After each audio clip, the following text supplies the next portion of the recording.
Every time I close my eyes, I see in front of me. Let's embark on a journey of knowledge and discovery. Let's learn from the extraordinary lives of the greatest in the art of living. The art of living. Join the conversation with hosts Dr. Wael Harasi and Dr. Lamia Al-Haj. Bismillah ar-Rahman ar-Rahim. In the name of Allah, the most gracious, the most merciful. Peace and blessings be upon our beloved Prophet Muhammad sallallahu alayhi wa sallam. Dear listeners, I salute you with the salutation of peace. Assalamu alaikum wa rahmatullahi wa barakatuh. And welcome to a new episode of The Art of Living with me, Wael Al-Harasi. And Lamia Al-Haj. Welcome back. And our show is continuing after the month of Ramadan on a weekly basis, every Thursday from 4 p.m. till 5 p.m. This is a recorded episode.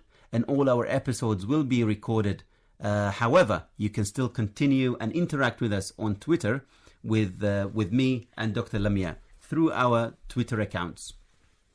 Today's topic, like last week's topic, is focused on balance in life. And this would be the theme of our following episodes as well, balance in life. Last week we talked about, Dr. Lamia? See, because I'm not balanced, I actually forgot what we spoke about. No, we spoke about overparenting and underparenting. Overparenting and underparenting.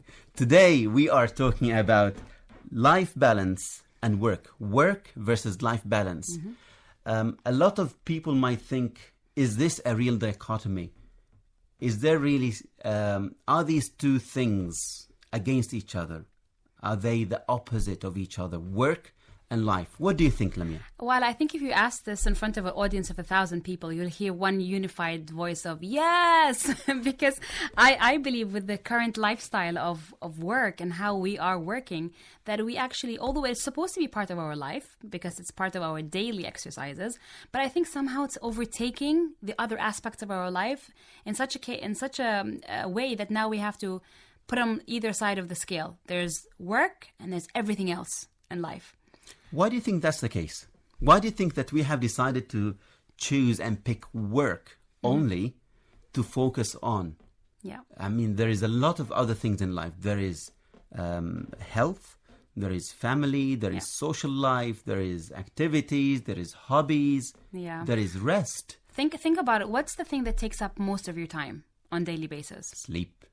Oh, I wish I could say the same. I mean, if we are to ask, and I'm sure that's not the case with you because what I know you. Oh, absolutely.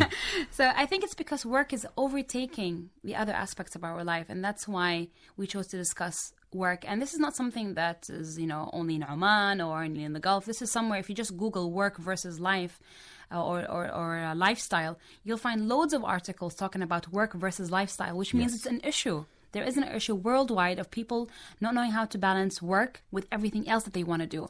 That is very true.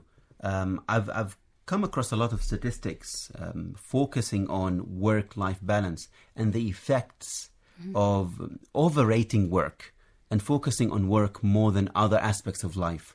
It is an issue that is causing a lot of concern. Mm-hmm. And this is why we also decided to choose this as a topic for the show. Yeah. Although we don't have live interaction with our audience, but I hope that this interaction will continue after the show when this is aired, inshallah, through our Twitter accounts. Yeah.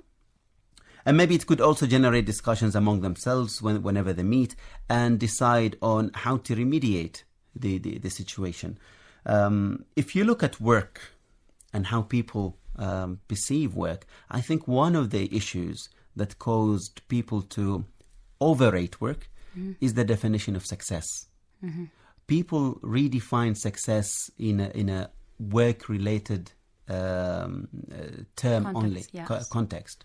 And the success has now been defined as someone who works very, very hard, probably someone who goes earlier than asked and gets out work after working hours. And his position in the company, the higher it is, the more successful he is because he works harder and he earns. Yes. Yeah.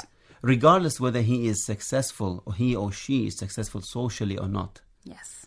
Regardless whether they are healthy or not. Yeah. Regardless of how well they interact with society or not.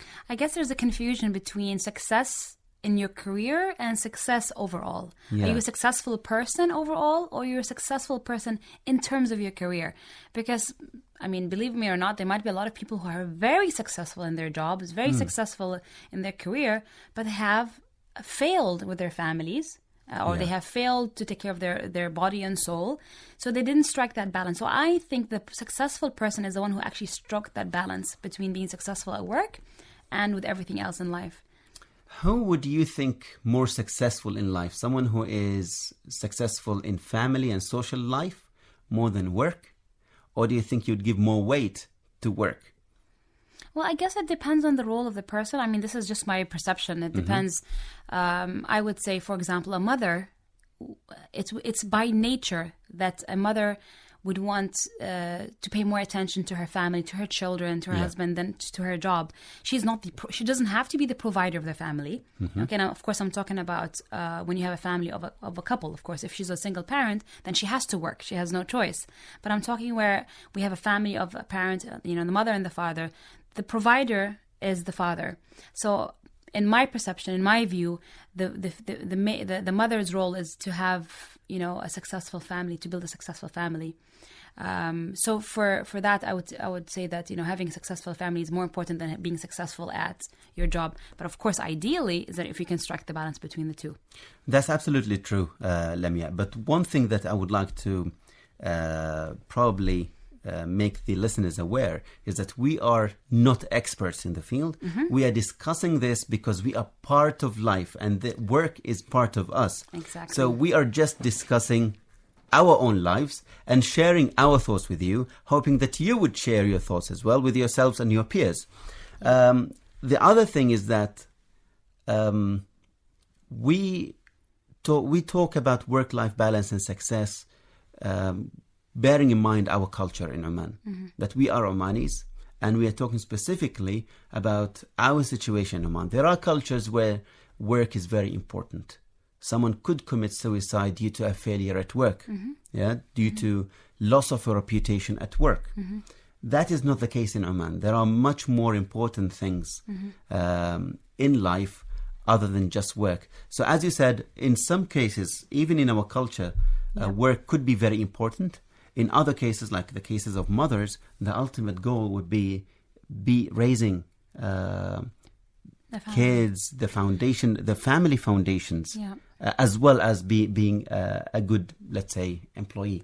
This is interesting because you mentioned Oman versus other countries, and I'm pulling out, we're not, as we said, we're not experts, but we do back up our thoughts with research that we read online, by statistics that we pulled out for you guys. So we have a little bit of a summary to support our claims.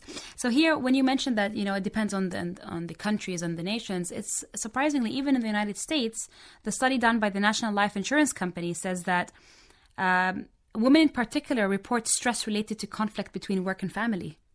More than men. More than men. Now that is a little bit, odd, but going deeper, thinking deeper of it, we might have the answer. Because if you look at the Organization for Economic Cooperation Development, they've done statistics on numerous countries. And they've came up with a lot of statistics, including that within these countries, 17% of men actually work overtime. And only 7% overall of women work overtime.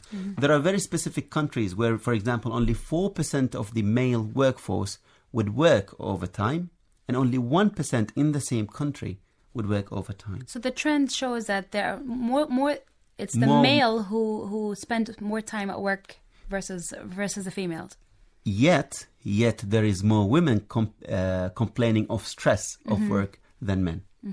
So we will not analyze the results, but these are some of the ideas that we throw at you, at the listeners, for you to think about, for you to discuss. Why is this the case? And why are men working more than women overtime? I think socially they are the breadwinners in a lot of countries, even developed in Western societies. The role of the male is still as a breadwinner means that they need to be more successful at work to earn more for the family towards a more prosperous life. And an interesting thing to discuss as well is that I don't believe that females these days go to work because they want to earn a living, but just it's more like I want to show that, you know, I'm a female and I can do, you know, I can work and I can, you know, be independent, and it's not really about earning. Yeah. Because if you ask a lot of, you know, just casual talk around and you say, oh, you know, why do you work? They say it's not because I need to have my own salary. It's just because I want to feel productive. I want to feel like, so it's not necessarily to earn money, and sometimes in a more positive tone, because they're just passionate about work.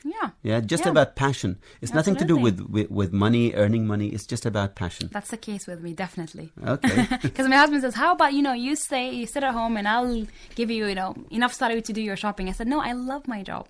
That's true. Well, but I still, despite the fact that I do love my job, I still suffer from work-life balance. Then, you know, going back to the statistics, did you know that 40% of the stress cases in the world are work-related? Yes. 46%. This is why we need to talk about work-life balance, because overworking and overloading someone with a lot of work is dangerous.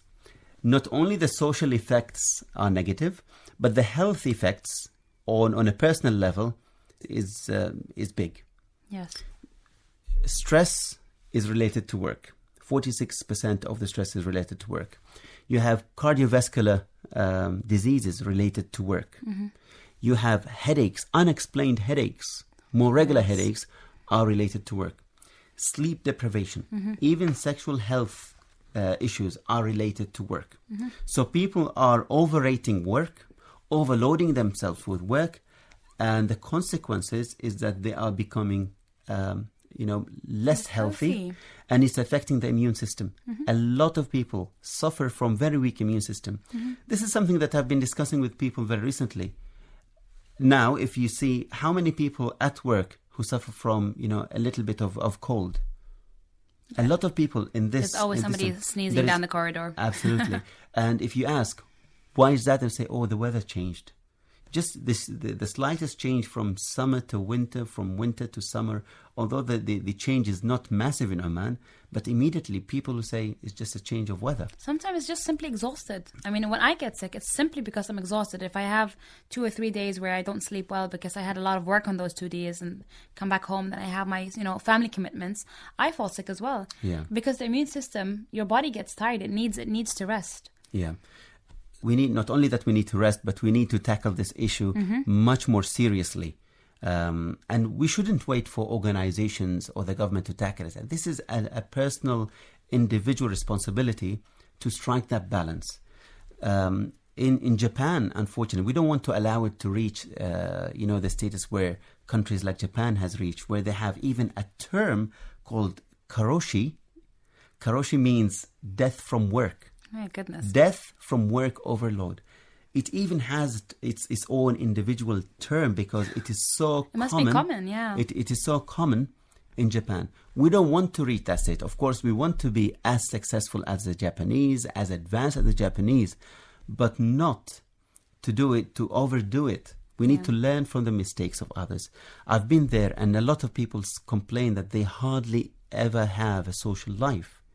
I have seen children at 9 o'clock at night, still in school uniform in Tokyo.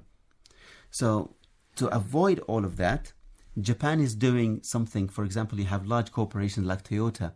It limited the number of overtime per employee for 30 hours a week. So that's a month. Sorry, 30 hours a month. That's an hour and a half every day.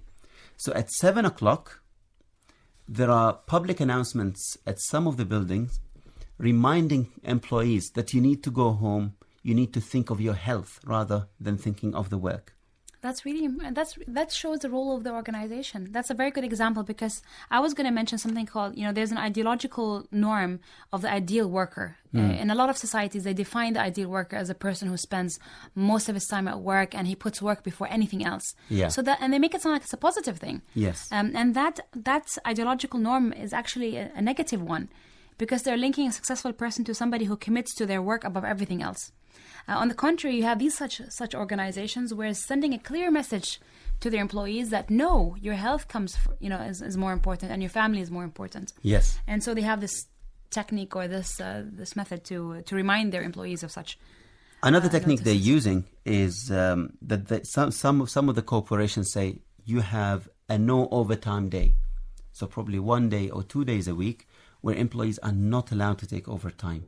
They must go back home and spend some time with family. We initially said it is not the role of the not the sole role of organization to do so. Yes. Because sometimes, even when the organization do these things, some employees do not listen. They don't respond. They don't respond. In Japan itself, some employees work and switch off the lights to let people think, just to deceive people that there is no one in the offices, and they still continue working in the offices. That's like every organization's dream employee come true. Because for an organization, what they care about is the productivity of their company. So they would, in most cases, unless you have some organizations that really, follow the laws and they say, okay, we have it's to good take as you said productivity, because I like one of the quotes said, focus on being productive, not being busy. Mm-hmm. Because you could be very busy and spend a lot of time just being busy, but not seeing the fruits of it. Yes, and So we're you going need to to talk about that when we discuss the points of how to strike that balance. Yeah. We're going to come back to that point. Inshallah. So I think we have talked about the negative effects of work overload and why we have focused today on work and not others. What would you say the optimum percentage that someone should spend at work? At work. Just before we go into that point, I wanted to mention one thing, is that we kept on saying stress related to, work taking most of your time, taking up most of your time versus social life. But I have statistics here that they call it negative spillover. So you can either spill over from more work than social lifestyle, or more lifestyle spill over towards the work. Or you could spill over even the stress from work. Yes. You bring it back to home. Exactly. So in this study, the researchers found that with an increased amount of negative spillover from work to family, the likelihood of reporting stress within the family increased by 74%. Wow. Striking 74% stress reported at home because of the spillover from work to family. And with an increased amount of negative spillover from family to work, which would imagine to be less, the likelihood to report stress felt at work increased by 47%. So this is why we need to strike that balance. Either side is not what we're looking for, that balance where we're midway, where we don't have to have any spillovers on either side. We talked about the negative effects on the individual, but even at a society level, it has negative effects.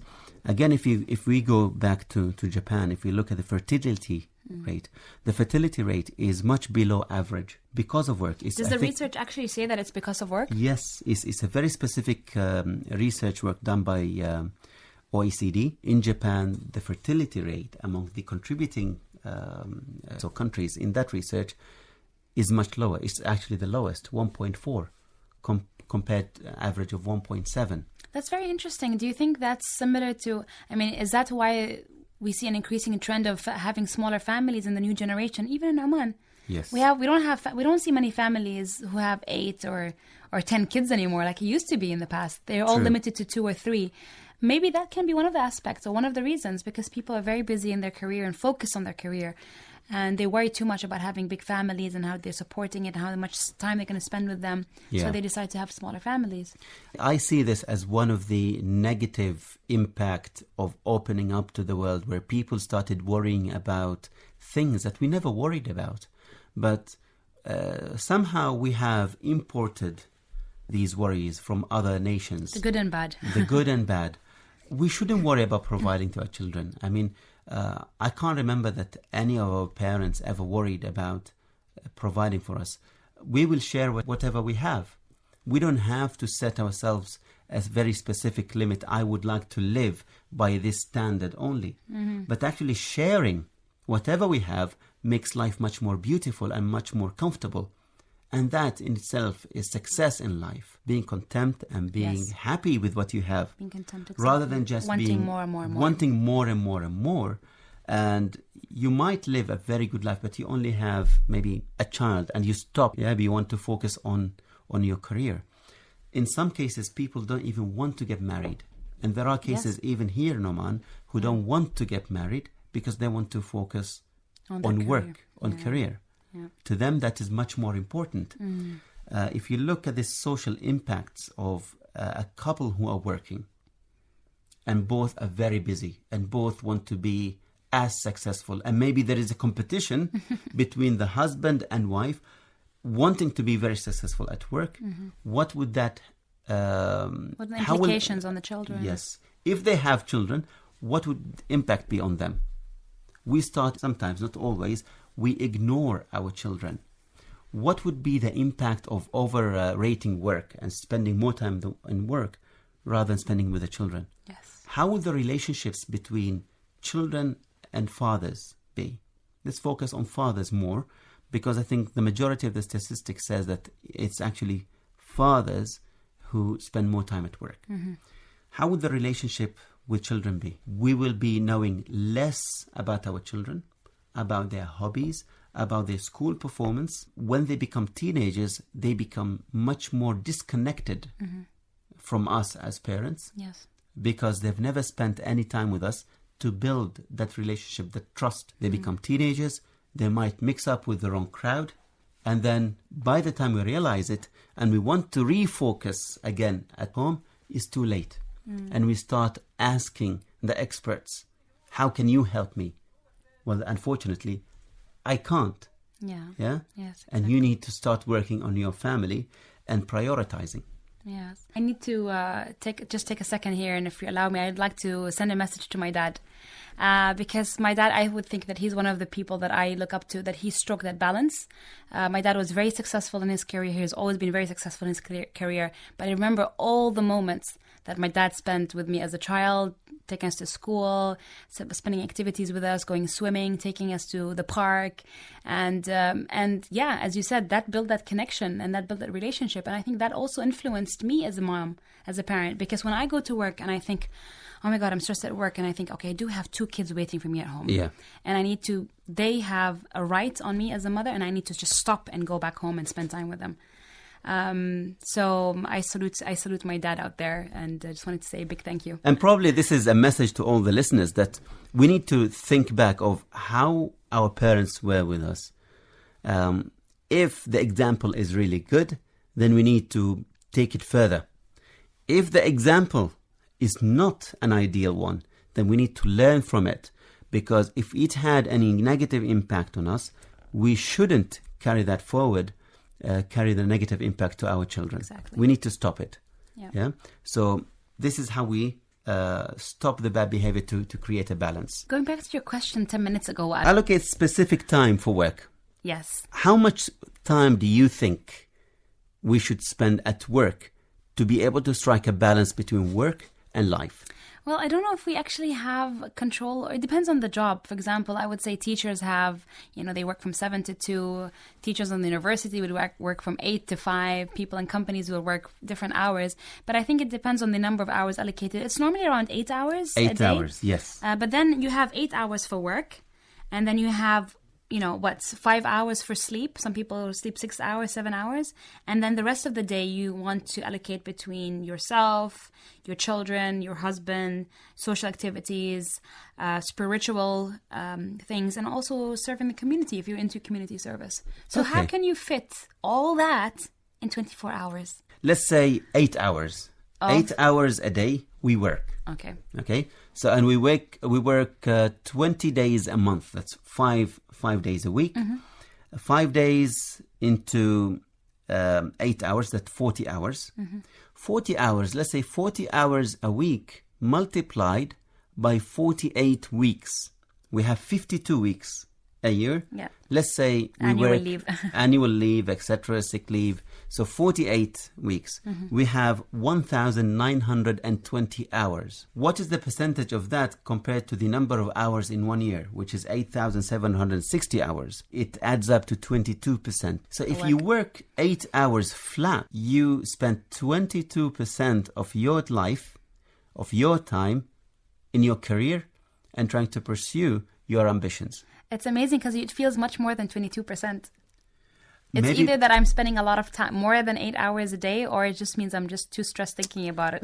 Because it feels more than 22%. Probably you might be at home physically, Yes. but thinking of work. Yes. You don't switch off. You don't switch Yeah, off. yeah. You think of work all the time. While you're driving, you're thinking of work. At home, you're thinking of work. That's why you feel maybe it's not 22%, it's like 82%. Yeah? Because sometimes you might even have nightmares. Yeah, that's You're true. sleeping and sometimes you can't even switch It off. can take over, yeah, It absolutely. can take over. So 22%, if we say that 22% of your time is for work, then the rest 78%, what do you want to distribute it on? Because if you also sleep 8 hours a day, Oh, I wish. that's already 44%. That's 44% of your time gone. You remain with 56%. 56% of your life, what will you do? As you mentioned, what do you have? Well, there's myself. Mm-hmm. There's the family, which goes to husband and children. And I would actually put it into two categories. Okay. Children and family, children and husband. Mm-hmm. Myself, social, my friends. So An extended family. Yeah, an extended family. Spiritual. I wanted to be able to do my prayers without rushing like a rocket. And I'd like to read my Quran without having to rush either. So Yeah. spiritually. And community service. Community. Serving the community. Yeah. And so you have 5 other items that you would like to spend time doing, and you have 50% of your life, which means that you need just over 10% each. Yeah, just 10% of your time each. Yeah. It's and we haven't considered a lot. What if you really want to do a business?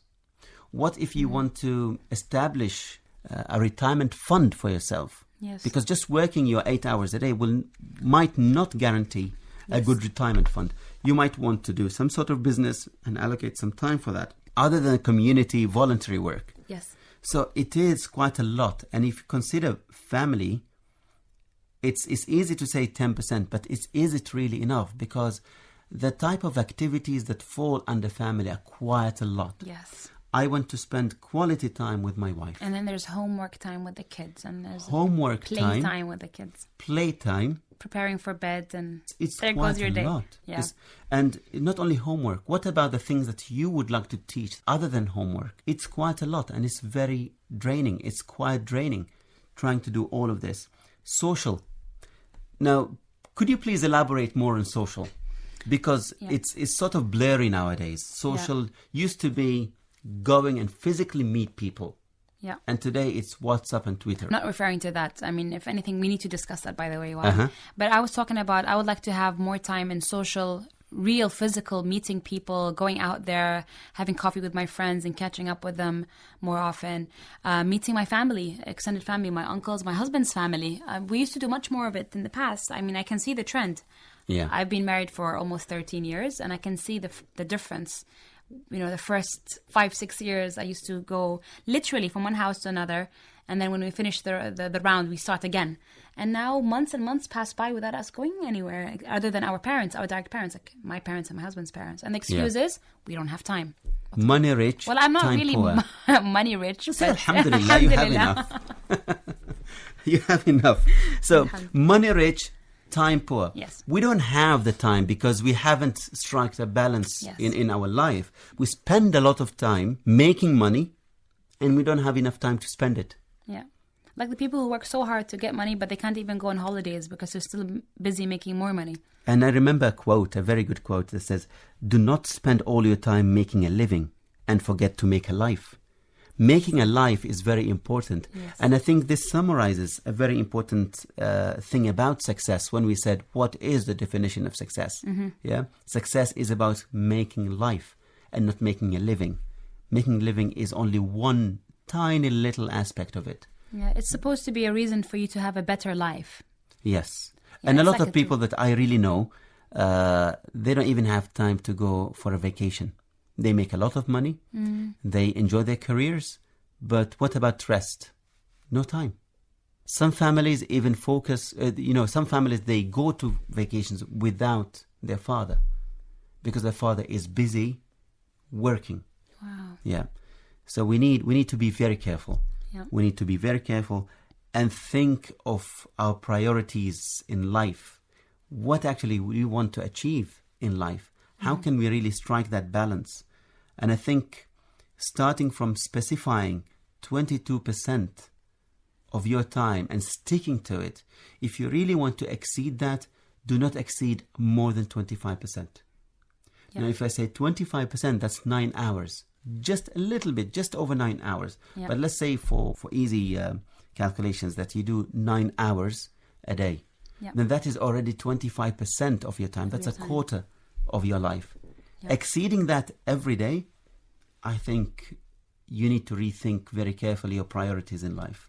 And they don't have to, I mean, for the people who are finding it difficult to strike that balance and who spend a lot of time, overtime after working hours, it doesn't have to be a drastic change suddenly. You're going from, spending 12 hours, for example, to 8. Yeah. Because it's not gonna work. You have to you feel like it's too difficult, it's overwhelming. No, this is not gonna work. So the ideal situation, I think, was going to be reducing the time slowly in intervals, or deciding, like, every Monday I won't stay overtime. So you get yourself into the habits, and you get a flavor of how it feels when you go early that one day. Yeah. Children are going to be happy to see you coming back early and spending time with them. You will have time to relax and put your feet up and take a deep breath. So just get into the trend slowly or gradually. Don't make it a sudden change. That's a very good advice. And probably some of the people might think, what will I do during that day? You don't have to sit there doing nothing. You could do something else. Think about what you want to do. Yes. What is the thing that you want to do that you don't have time to do? Write them down.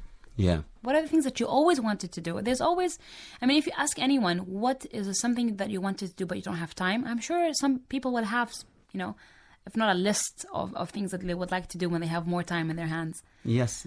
Some people might need to think twice because they have forgotten what life is all about, and all their ambitions to do the things they always wanted. It is just wiped out because they're so deep into work. But I think we need to, a lot of people, if they spend some quality time just reflecting back on the days before work, what did they want to do? What were their aspirations? Maybe they were far away from their current situation today.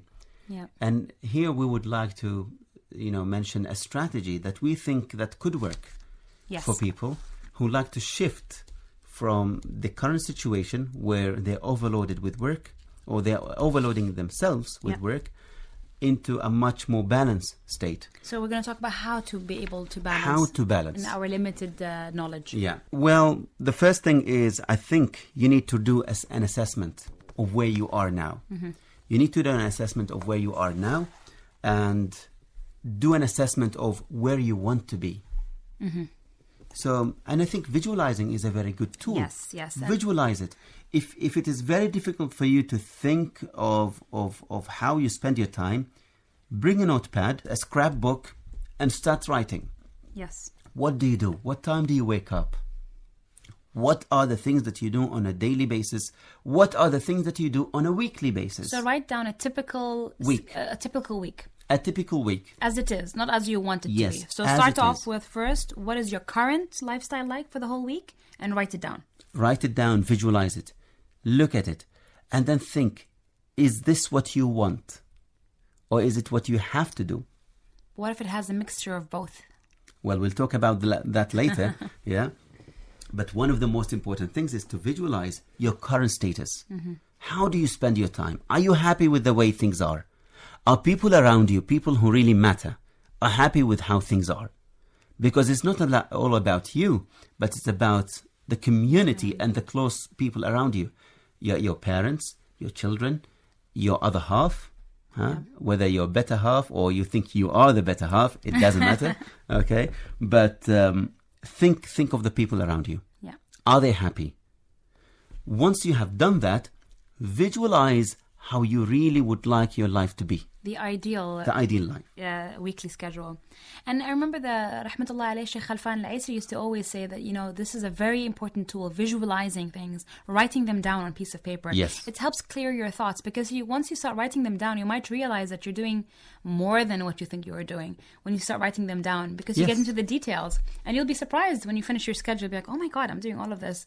And then it helps you also, when you have things written down in front of you, say, okay, 1, 2, 3, 4, 5 are the things that I have to do. I can't change it. This has to stay in my schedule. I have to drop my kids to school. I have to go to work. And then that leaves you with the other, tasks that you realize, oh, why am I spending so much time doing, 7, 8, 9 when I don't really need to do it? Yes. And yes. then pulling those out of your schedule, then you have space to put on the things that you want to put in your schedule. Absolutely. So number 1, visualize your current life. Yes. Write it down. Number 2, visualize new life the way you want it to be, the way it make you happy and make the other people around you happy. Number 3, prioritize. And here we need to strike another balance between the things that we want and the thing that we have to. And sometimes there is an overlap. Yes. For example, if I'm passionate about work, I also have to work. I have to work and I'm passionate about it. I want to do it. I like to sleep. I have to sleep. Yeah. These things are set. What we could do is maybe the current working system or the working hours, I could shift them so I could still work the same hours, 8 hours, but just shifting them a little bit so I could manage and drive outside the rush hours. And this is how I could buy time to balance aspects in life.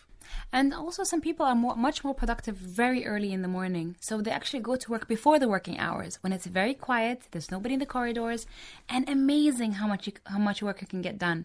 Because as soon as people start walking in and the hellos and the coffee breaks, and it becomes a lot of, obviously it's also part of socializing, but it also takes up a lot of your time. You will notice that easily 30 minutes can be removed from your working hour by chatting to one colleague. True. That 30 minutes is a lot. That means you can actually leave work 30 minutes earlier. That is true. But before doing this, make sure that your manager or your supervisor agrees with you going early, and that would be accounted for. Yeah. And hence you're allowed to go out earlier. Yeah. Some people do not just allow that. I know it doesn't make sense, but they just don't allow going out early. Even if you come back, even if you come arrive an hour early or 2 hours earlier. So maybe there must be an understanding between our discussion, the employee and the organization. Yes. I think this is very important. Otherwise, you'd be spending more time than anticipated at work just because there is miscommunication between you and the manager. Yes. So you could go work a little bit earlier to avoid rush hour, and get out a little bit earlier to avoid rush hour, and hence you buy some time. Yeah. And you could do the things that you want to do, the things that you have always dreamt of doing in your life. Yeah. So 1, visualize your current life. Secondly, visualize your new future life. Prioritize. Third thing. Can I talk about a little bit more about prioritizing? Because we need to be realistic when we try to fit in everything that we want to do. So you might say, okay, these are the things that I want to do. They're numbered 1 to 10. Yes. Is it really realistic for you to fit in all these 1 to 10 into your new schedule? You will be overwhelmed. Again, you might be disappointed if you can't do that. So then prioritize the things that you want to do. The rule says, sorry, Lamia. The rule says you can do everything, you can do anything, but you can't do everything. Exactly. You can do anything, but you can't do everything. So think of this before, choosing what you want to do. Exactly. Because if you want to do anything, well, if you're capable, you will do it. But you basically don't have the time, so you can't do everything. Yeah. Schedule it. Choose what is important. Exactly. I mean, if you're into sports and you like 2 different sports, you don't have to do both sports every day. You can choose 2 days for sport A and 2 days for sport B. There you go. By the end of the week, you've done everything. Yes. Everything that you would like to do. But before all of these, one very important thing that we didn't mention. Before visualizing, before setting our new targets, and before even prioritizing, we need to know to ask ourselves, what is my ultimate goal in life? What do I want out of life? What is my ultimate goal? What do I want to achieve? Yep. Answering this question, sitting and spending hours trying to contemplate and thinking of this one simple question. If you can answer it, then you will be able to achieve a lot of things in life. Because everything else will revolve around that answer. Yes. It will help you set your priorities. Yes. If what I want to achieve, if you ask me, I would like to be able to raise my kids to a very high standard, to educate them, to enable them to enter society and be productive. I would like to be a good husband. I would like to be a good citizen. And all of these things could be outside my work. Because being a good citizen is part of work. Yeah. And work is part of being a good citizen. But not necessarily. I could be a good citizen by Community service. Being a good family man, promoting good family and healthy family atmosphere. But, is work my priority? If I have to choose, think of it. If you have to choose, would you choose your work or would you choose your family? Would you choose your work or choose your own health? I mean, I don't think it's a question of choosing between the two. But if you have to choose... It's about striking a balance. But if you have to choose, if you're made to choose, what would you choose? Well, for me, family comes first. Well, but for everyone. But for me, that's easier to say because I don't think you can say the same because you are the provider of the family. You can't say family comes first, therefore I'm not going to work. Well, if you don't work, that means you can't provide for the family. So it doesn't really apply. It doesn't have to be, leaving work or not doing or not going for work. But if I have a very important, let's say, business trip that I was chosen to go, and I have, a family issue, I would say, sorry, but find someone else. I have to attend to my child. Absolutely. Yeah? Absolutely. I have to attend to my wife. I have to be very close to my mother. I have to be, close to my father at this particular time. Yeah. So I know it's an opportunity to give me much more exposure and meet, let's say, with CEOs of other companies. But I don't care. Yeah. I have to choose. I will choose my family. Yes. And that's because your priorities have been set and they are clear already in your mind. So it's easy for you to make that decision. Yes. Yeah. If you don't set the priorities, if you don't know your goals, you'd be confused. And that confusion in itself is enough to cause you stress and to lose sleep over it because you're confused. True. You can't even sleep. You can't switch off. And that's very dangerous. Well, I noticed that since we started talking in this show, we always spoke about balance between work and life, and then we spoke a lot about the family and the husband and the children. But even people who are not married find it difficult, and a lot of these people find it difficult to balance between work and life. I understand that it's more of an issue with family members because they have more responsibilities on their shoulders. But what about the people, who don't have families but also find it difficult to have that balance between work and what they want to do? Because they might say, I have no commitments. I don't have a husband. I don't have kids. I can just spend the whole night here at work. And then they end up with also issues and health issues and stress. There will definitely be problems, health problems. Yes, there is no family to go to, or let's say a husband or a wife. There is definitely a family, but everybody needs a social life. Everyone needs a social life, a good, healthy social life. Exactly. We need some time for our spirituality. We need some time for intellect to work. We need some time for our bodies to exercise. We need some time to serve the community. In Japan, for example, karaoke is a very big thing. Why? There is no social life. People leave work, they go for karaoke and spend hours singing and dancing, and they drink, and they go back home and sleep. That is unhealthy. Maybe that's how they define social. According to society, of course, we need to remember that there's different... Absolutely. We are not saying that is wrong, but this is not something that we would accept in our society. Yes. It is right in their own society, but I would say that we have a very good thing, and it would be a shame that we let it go. Yes. Just for the sake of work. And rather than spend quality time with a wife or children, I go for a karaoke. I don't think I would ever want to do that. Do you sing well, by the way? Not at all. I'm a terrible singer. All right, now going back to how to strike the balance. We said the first point was, before everything else, is to define your goals. Yes. Okay, to make it clear in your head, because that will make it easier for you to set your priorities later on. Mm-hmm. 2 is to assess your current life, to visualize it, write it down on a piece of paper. What does your weekly schedule look like as it is, without being, trying to cheat and, reduce your WhatsApp time from 1 hour to half an hour. And we're going to talk about that in a minute, Wael. Yeah. And then we need to map out our new life. What would you like your week to look like? And this is where it gets really exciting. And you will realize how much excitement comes as you put the schedule down. Now, once you have all these points listed out, all the tasks that you want to add into your schedule, we need to prioritize all these tasks.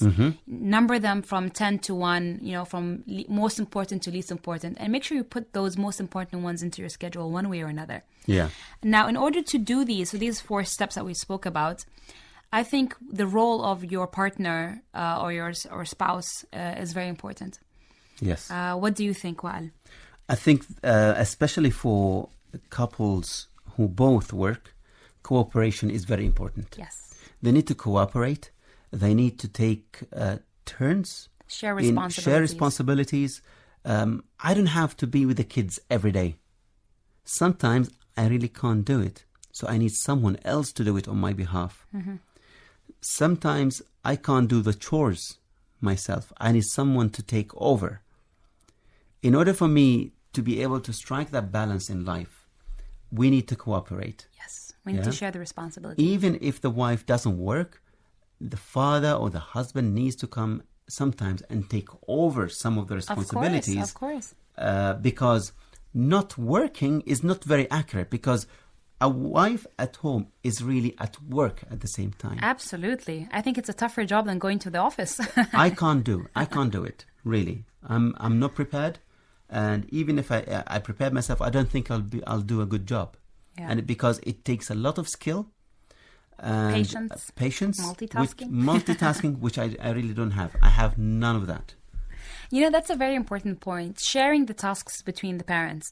If I can share this experience of mine, that my husband was very supportive, and what we did is we have an Excel sheet for the week, and we have by hours. We have it the day divided by hours and by days. We put all the activities color coordinated in that 1 week. So my husband's, in green, and he plugged in all the things that he's committed with, and then my schedule in a different color, and the kids. Yes. And then we divided the tasks of the children's activities between the two of us. So we'd have, for example, if there's 4 activities, then 2 will be done by my husband and 2 will be done by myself. And having that schedule, just hung, we know that, okay, today's my turn to take the boys to football, today's my turn to take them for swimming. And that helps a lot, because that means I get 2 free afternoons. Now I really dread the moment that I really open my mouth and talked about this, because my wife would be listening and say, we don't have that. Well, started. It helps a lot, because I was getting overwhelmed, and and my husband's changed his schedule, so he moved the gym to early morning, so he went actually much earlier to work, so he can fit the afternoon schedule. So it can be worked out. Your husband might start, the husband can start by saying, oh no, but I'm busy, I have all these commitments. But really, if he's convinced that this needs to be shared between the 2 parents, there is a way around it, and it can be done. That's a very good tip. What other tips could you share with us from your own experience? I think having a family day is nice, to allocate a family day. So if, for example, you have Thursday evenings or whatever, that's booked. That's booked for my family. If I'm invited, I say, sorry, I can't. If there's anything coming up, I say, sorry, I can't, because this is booked for my family. The kids know it, you know it, you're committed. Consider it a weekly meeting that you can't cancel. Yeah. That helps a lot, because the kids look forward to it, and we look forward to it. That's the family bonding time. And nobody else is supposed to come in this family day, because it's just the 4 of us or the 5 of us going out. And it's a lot of fun. The kids love it, and the parents get to catch up as well. Sometimes we even discuss work, but we're still having a good time. But that's not a good practice. No, not really. A few tips when we think about, when we start plotting our schedule.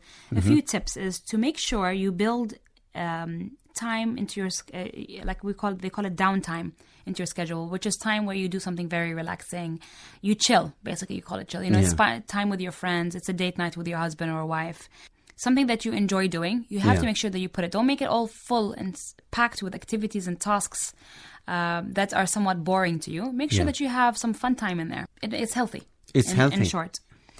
Drop the activities that consume your energy and time, such as limit the time you spend on the web and social media. I mean, this is research speaking here. It says we often get sucked into these habits that are making us much less efficient without realizing it. If we are actually to put a timer on, you'll be surprised at how much time you spend on Snapchat and WhatsApp and Instagram and Twitter. It can go up to 1 or 2 hours. Here's what I do. I've agreed with my wife that we will switch off internet completely, the Wi-Fi, the 3G, whatever. Wow. And there is no access to the internet after 5 p.m. After 5 p.m., absolutely no access to the internet. We basically don't need it. Does it work? It does work, because rather than spending time communicating with people who have no effect on your life, who are not really important, and it is not important for me to know what they're doing at that time. I don't want to know what my friends are doing every single day, every moment. So rather than spending time knowing what others do, I spend more time knowing what my children are doing. Yes. The people who I care most about at home. Once they are in bed and they're asleep, then we can switch on the internet again. Just to catch up really quick.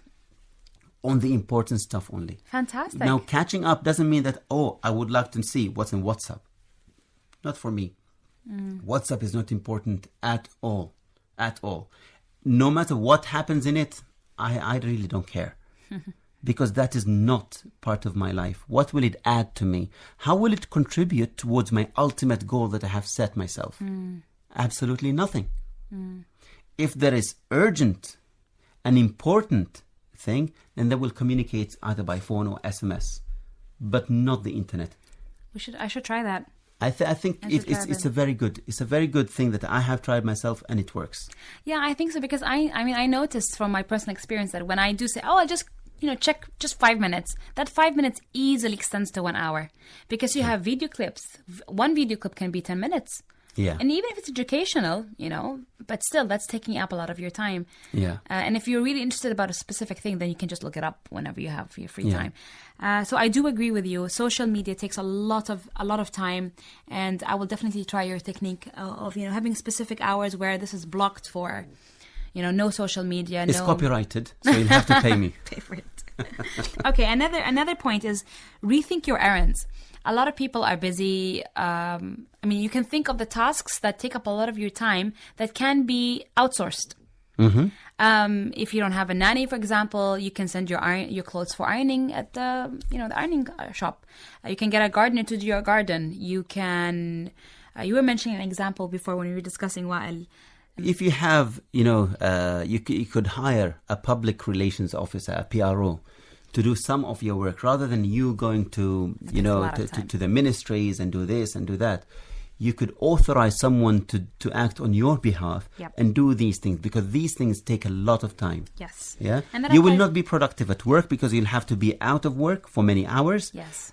Or, you will need to spend some time, rather than being with your family, you take your holidays to do these things. Yeah. So hire someone to do it if you can. Yeah, and that applies even at home for the parents, people who don't have any helpers. They can start outsourcing some of the tasks. Yes. And getting that done. That'll give them a lot of extra time in their hands. Try to include the exercise. Try to include, as much as hard it sounds that, you have a jam-packed schedule and don't have time to exercise, it's really important to free at least 30 minutes of active exercise a day, because that helps clear your mind and helps you think better. So it's really important to include exercise in your daily schedule. And remember, last point, remember that a little relaxation goes a very long way. It does a lot of help into your system. 10 minutes of doing something that you like, reading, having tea in the garden, having a short walk around, 10 or 15 minutes. Don't tell me you don't have 10 or 15 minutes a day. Where there's a will, there's a way. There is a way. With that, I think we come to an end. Thank you very much for the tips, by the way. And I hope that our listeners have benefited from today's topic. And next week, inshallah, we'll talk about balance on a totally different thing. On a relationship between two different generations, relationships between us and our parents. How can we balance that relationship with our duties to our children? Yeah, we need to balance how we behave and treat our parents and our children. Sometimes there are conflicts. We will try and discuss this for next week, inshallah. So, in the Art of Living, from me, Wa'il Al-Harasi. And Demi Al-Haj. Assalamu alaikum.